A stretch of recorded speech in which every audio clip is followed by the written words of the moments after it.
Dis ongelukkig ook so, dat daar kom wat ek die een is, wat deur die duiwel gebruik word om ander af te breek, selfs deur my woorde en dade te mishandel. Ek mag dalk sê dat ek so gebore is, of dat dit wat met my gebeur het, maak dat ek so is. Ek mag self sê en glo dat die mense verdien wat ek aan hulle doen. Maar is dit waar? Kan ek met oortuiging sê dat die slegte en vieslike dinge wat ek aan mense doen, presies is wat die Here van my vra? Is my afbrekende optrede iets waarvoor die Here my gaan seën, of is dit iets wat onder die oordeel van God staan, omdat dit sonde is?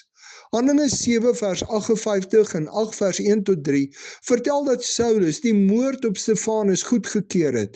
Daarna het hy met alles in hom die kerk van die Here probeer uitroei. Hy was dus 'n werktuig van Satan en het lelike goed aan gelowiges gedoen met die gedagte dat dit is wat God van hom vra. Wat het Saulus se lewe verander? Hoe het Saulus van 'n vervolger van die kerk na 'n apostel van die Here verander? Hy het 'n persoonlike ontmoeting met Christus gehad en sy hele lewe is deur die Heilige Gees nuut gemaak. As jy die een is wat deur die duiwel gebruik word om ander af te breek en seer te maak, weet, God kan jou lewe verander. Soos 2 Korintiërs 5 vers 17 sê, God wil deur die Heilige Gees van jou 'n nuwe mens maak. As ander kan sien hoe God jou lewe verander het, gee dit hul hoop vir hulself. Jy is nie maar net so gemaak en laat staan nie.